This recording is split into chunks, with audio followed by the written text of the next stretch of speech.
What's going on, guys? You got Kwasi here for Kwasi Animation Studio and Kwasi Media Network. So today we're going to talk about camera workflow and setup. So we have a little mini scene here with one of the characters I'm going to start using in a series I've been putting together. What?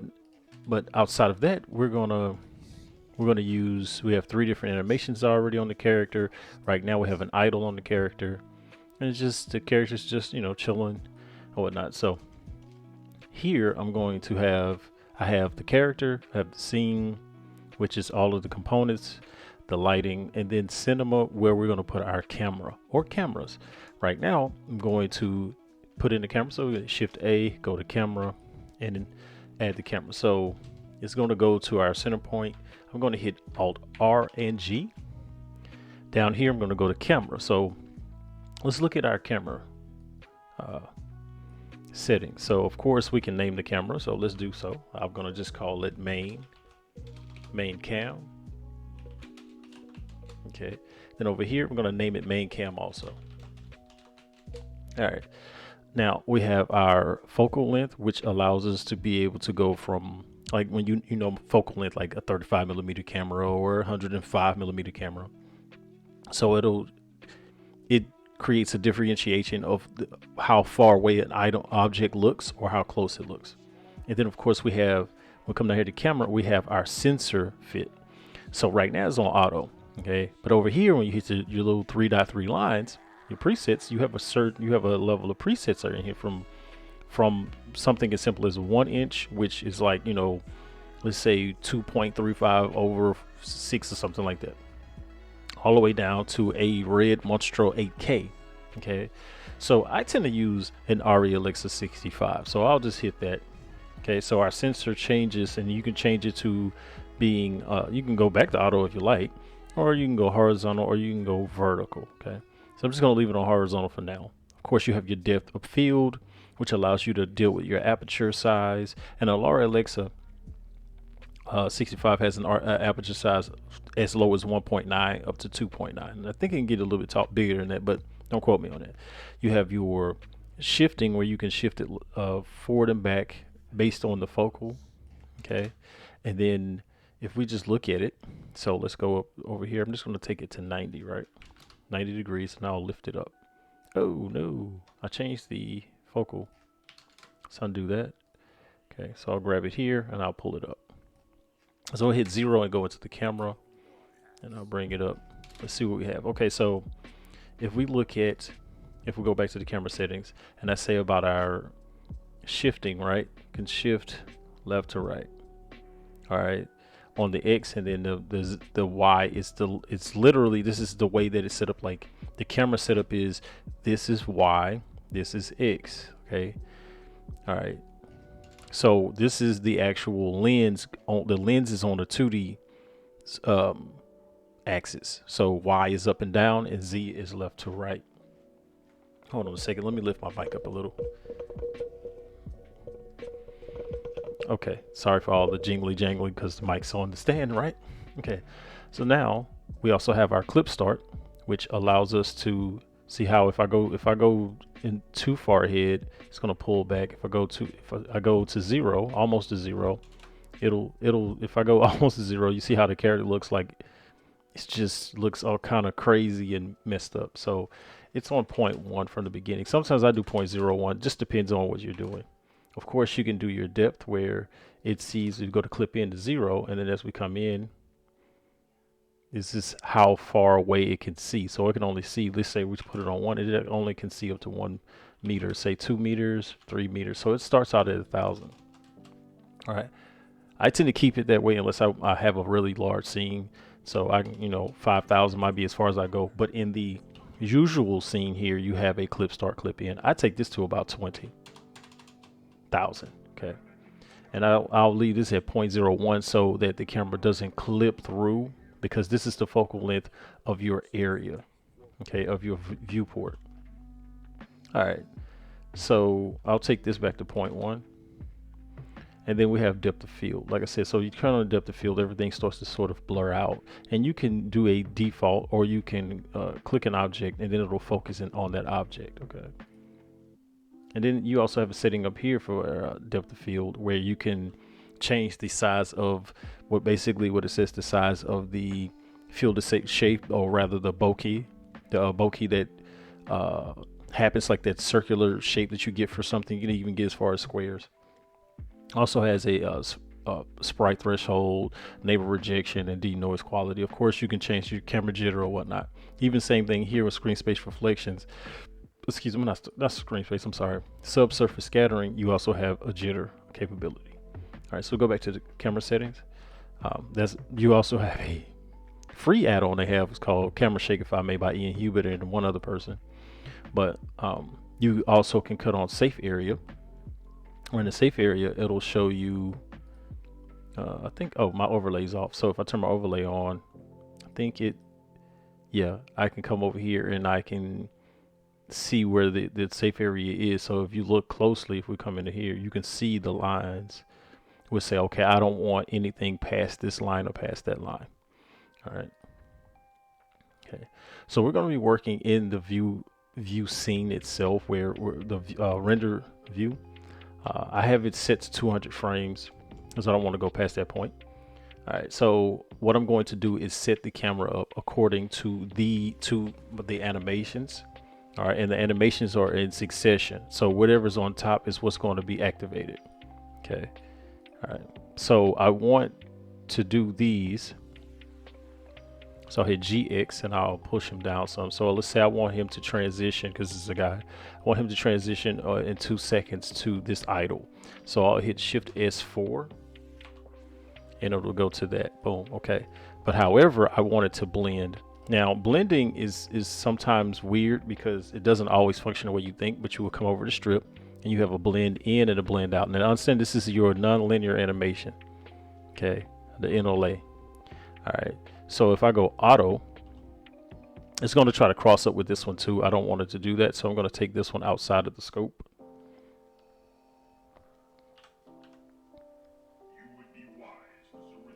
So that it doesn't try to blend with it. And also the same here is, since it's going to end, I'm going to cut it by hitting Y and then deleting it.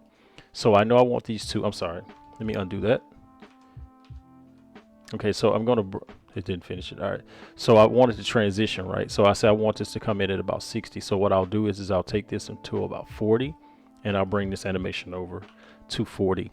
And then what I'm going to do at 60, because I want it to be like 20 some odd frames, I'm going to cut it. And then here I'll hit N and then I'll go auto blend. All right, so let's see what the transition is like. And we're going to make it frame drop because it's doing every frame, and we're going to follow. All right. All right, so we already see our animation. So let me come out of this here. Is it depth of field zone? No, it's not. Okay. So when we see the transition, all right, so it transitions. Okay. I don't like that it's foot clipping through the ground, but I think that's more about me having to go in and do a cleanup. Like I can do a cleanup on top, right? Okay, it's down low. That's the idle. So let's say at 130, we want the next animation to transition. So I'll click this, I'll turn this on. Same thing. All right, so we know we need to turn auto on this one. But the difference is here, I'm going to come to like 140. And then I'm going to cut it with Y and then delete it. All right. Yeah, so we start out idle. Right. And then he's going to take off walking. Boom. Okay. So we have our 3 animations. So now what we want to do is click our camera. I'm going to click our camera and we're going to hit new. Okay. So now we don't have an LA track. So I'm going to hit Shift A after I click this. I'll undo that. Just make sure that nothing's selected up here. Click this, because if this is clicked, this is going to click this rig. This is going to click the camera. I'm going to hit Shift A. All right, so now we have one. What I'm going to do is leave the action here. Okay, and I'm just going to call it main cam action 1. All right. Okay, so I may not want it here, but what I'm going to do is come over to the object data property. The object properties. I said data properties. I'm going to go to the object properties. Okay, and then I know I wanted to sort of start here, but I'm going to push it back some. So I'll start back a little bit because we want to go towards him. I'm going to turn on auto keying. Usually I will cut on the keying set, but I don't need it for the camera. I'm going to hit I and then go to location rotation because we're going to turn. All right. So we're going to deal a little bit with the graph editor. All right. So I know that the transition is about between 50 and 60, right? So that means around about 40, round about, yeah, almost 40 frames. I want it to almost be in his face. Okay. So we're going to go to 35. All right. And I'm just going to push it forward. Okay. Now this is the thing. I'm going to do something that I usually do is I'll split the screen. I'll go here. We're going to go ahead and turn on the thing here. Hit the home key. Turn everything off in here that we don't need so I can see it. Come over to the side here. I'm going to, since it's not locked over here either. I'm going to go and lock it. So of course you can lock your camera here. So you go to view and then you hit lock. All right. So over here, it is not locked. I can lock it, but I don't want it locked. So now I can get closer to the camera and I can see my action here. All right. So I wanted to get close as possible. However, when you're doing this, let's get tight on these keyframes. Okay. So I'm going to go to the location keyframes because this is it's doing a location change. All right.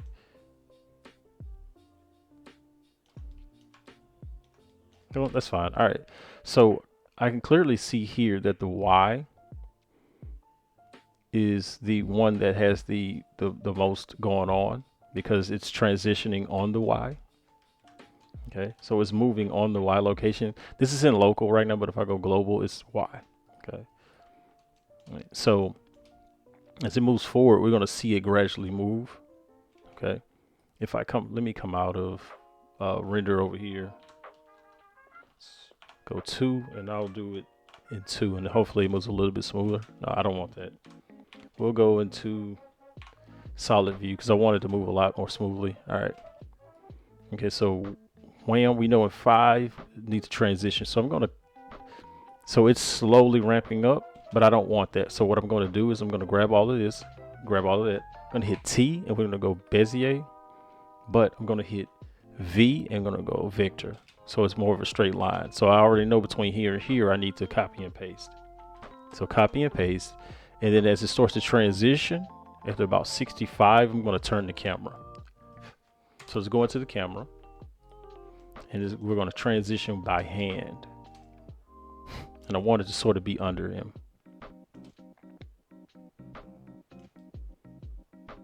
Let's pull back some.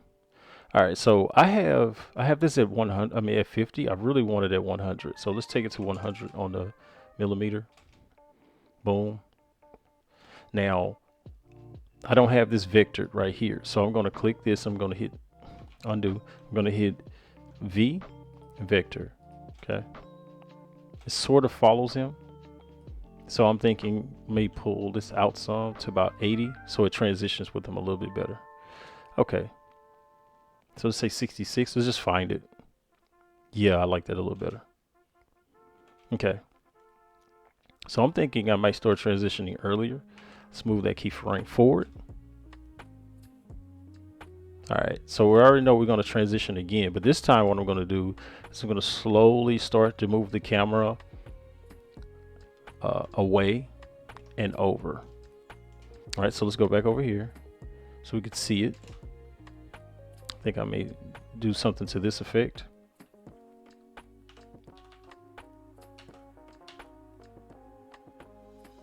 All right. Again, I'm probably gonna leave this one for right now just to see how it plays. See what happens.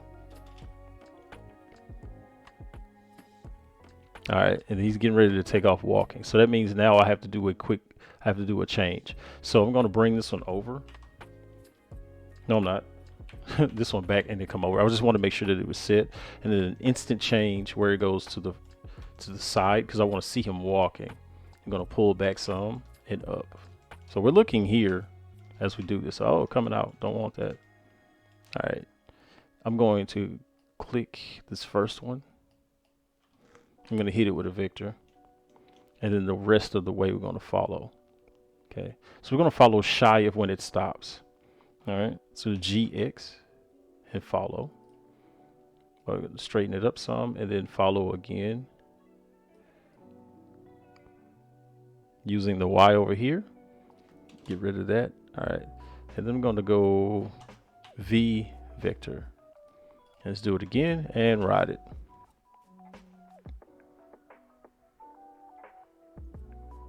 All right, okay, so here what I probably do is start making it closer to him. So let's get closer. Okay. All right, there we go. All right, so here, when it starts to transition down, I'm thinking what I'll do is get rid of this keyframe and just let it instantly start to change.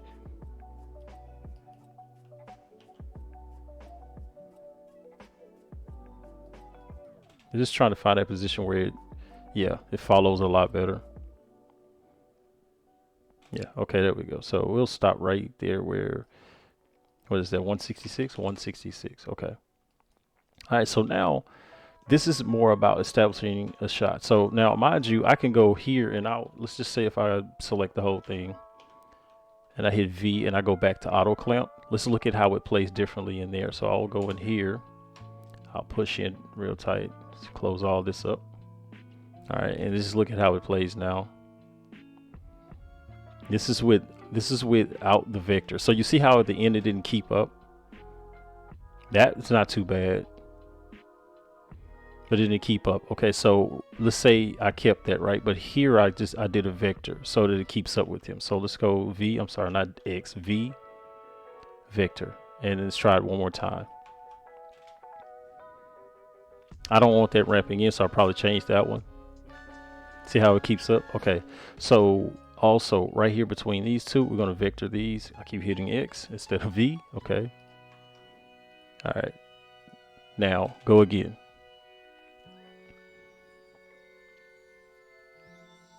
Yeah, so we follow him better there.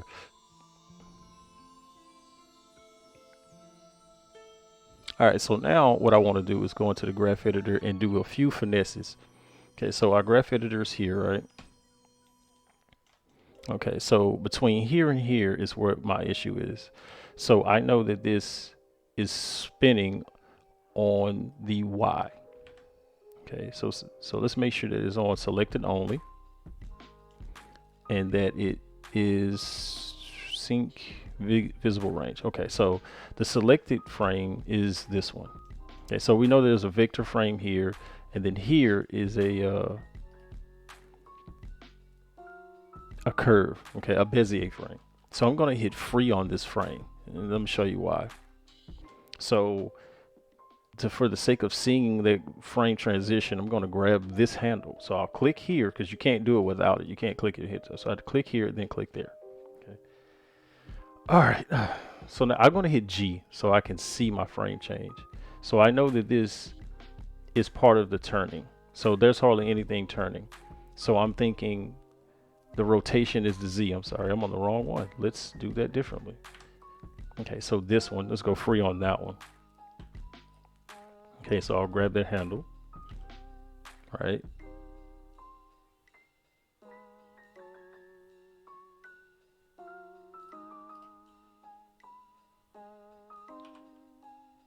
All right, just watch it. Okay. It's not too bad, but I know I want this to still see him. So let me see.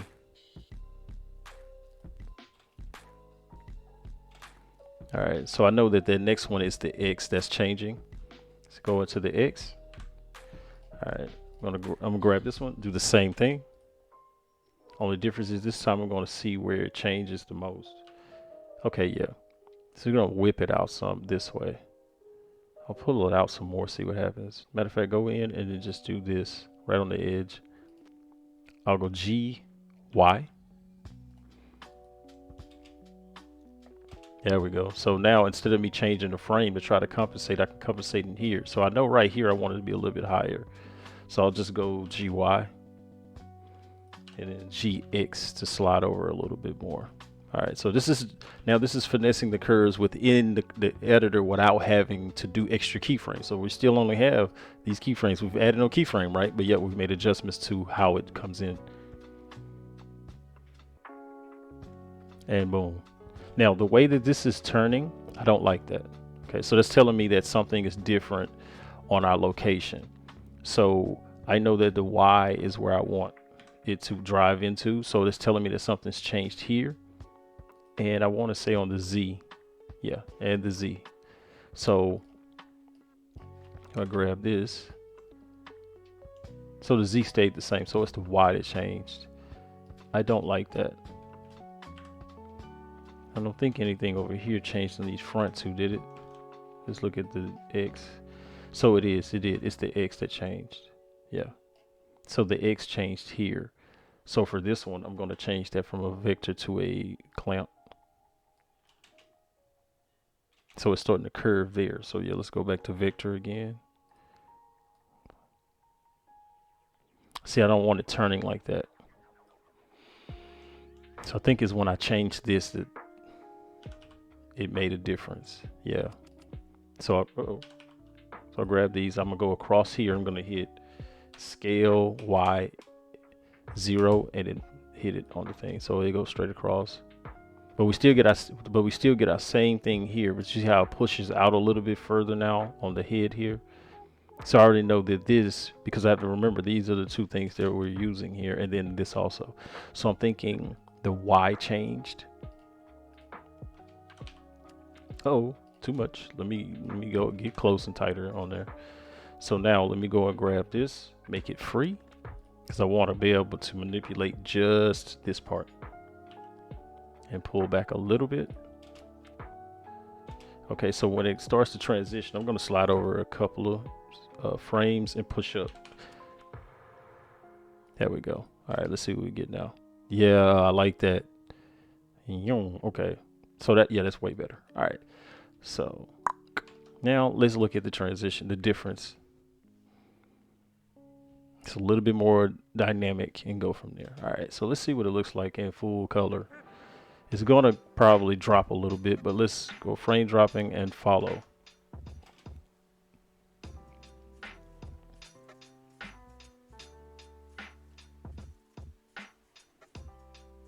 Okay, so it's something like that. Something along those lines is what you're trying to get to. Again, this can be refined if you want it more refined, because I think one of the biggest issues that I've noticed is that people say, "Oh, it's not exactly where I want to be," or "It's not good." I'm like, based on what? It's about what you want to translate, but don't make it jarring. Don't do so many cuts and switches where we can't see the transition between the thing. So when we look here, we get to see the transition of the character, and even when we switch over, it's a small switch. It's not a gigantic switch. If we look here, it's just 2 frames. That's only a difference here on the Z. Okay, because this is the Z right here. All right, I'm sorry. Y, is that the Z? Or is that the Y?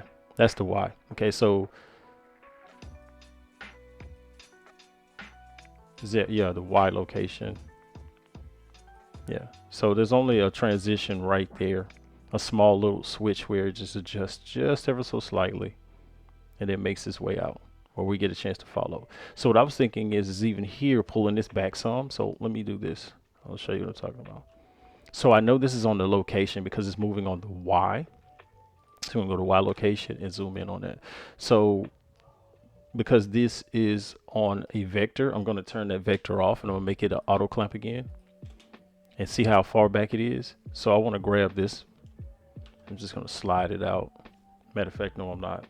I'm tripping on that. Hit Y, not Y. I can do it freehand. It's fine. Okay. No, I don't want to do that. This is what I want to do. I did go free, right? Let's make them free. I'm going to grab this one. I'll drag it in some and pull it up. Okay. So on this one, I'm going to grab this one, pull back a little bit and drag down. I'm sorry, drag up. So let's see what our transition is. Yeah. So it slowly starts to go in right here. Watch. Switch, boom. and it'll start to slowly go in. It'll go in, and then it'll start to slowly back up, because as it's backing up, it's allowing us to see him move forward. So let's say if I push this forward here, let me grab all of it because I don't want no trouble. I'm going to move this by hand. I'm not going to do it instantly. So let's say it moves faster than him. It's already going to start to lag backward. Okay, so I want to just make sure that we're following him. All right, so let's go back to this location key here. All right, so I know there's a transition here. I'm going to make this one free, and I'm going to grab this on the front. No, not. I don't want that free. I'm sorry. Let me undo that period. All right, so it shouldn't be free, but just in case, let me make it sure that it's vectored. All right. Was that vectored? No, it was not. It was clamped. All right. So this one's free. I'm going to grab this one, and I'm going to drag it back some more. Yeah. Okay. There we go. Yeah. So we get a chance to follow it.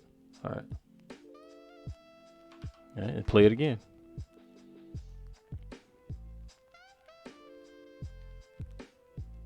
And there you have it.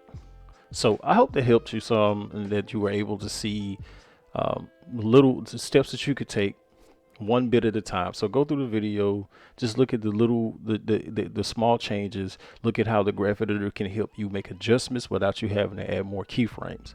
Okay, because again, you can start to push and pull keyframes if you want to. So you see how I made adjustments here. This keyframe was originally here, right? This keyframe was originally here, but I pull it back a couple of frames to give myself a better position on where this comes down at when it starts to transition, because again, they don't have to be right on top of each other to work properly. Okay, all of your frames here, like all of this, doesn't have to be directly on top of each other. Okay, so you only get to see that in the graph editor. Okay, the NLA editor allows you to be able to do things like, again, transitions and blends, so you get to see the character transition into something else. Okay, and the reason why I did a split here is because the character physically steps up. If we come out and look, the character physically steps up to make a change. Okay, but on camera, we look at it from camera, all you see is that it just transitions, right? That's cool, huh? So as you get to see it. So again, in the viewport, all you see are the rough transitions. And again, they're not necessarily harsh, but if you're trying to overly refine something, because I'll tell you this here, go look at behind the scenes animations for like things that someone might have made for like a commercial or something, like with animated style characters, like really cartoony type characters, and you'll see them move and adjust something, like put something right behind the camera out of camera view, then snap it back into the front of the camera view when it transitions. And so you're trying to animate 30 frames of something coming in 2-frame rather than just having it snap 2-frame. Okay, so I'm not going to get into that just right now, but again, it's one of those things you can do. So let me show you one more thing. We're going to push this down. I'm pushing it down only because that's just something I tend to do. I'm going to hit N. I'm going to go to the rotation. I'm going to go to modifiers, noise. So we're going to add a little noise. See, we're doing 166 frames. So let's say 166 divided by 5. So we're going to do it at 33.3, and then I'm going to go 0.3 on the strength, and then I'll say a depth of 2. Okay, I'm going to copy this, and I'm going to give it to the Y location, and then I'm going to close this so it'll be a smoother transition. So let's watch it play back. Matter of fact, let's watch it play back in here because it may be smoother. Okay, so it gives you a little bit of play where it looked like it's handheld a little bit, just ever so slight. Okay, so now let's look at it play back here.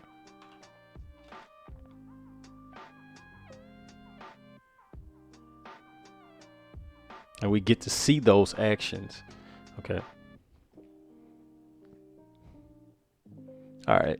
So like I said before, hope they help somebody, and more to come about the graph editor. Don't be afraid to test things out and transition. Okay. Nothing but love from this side.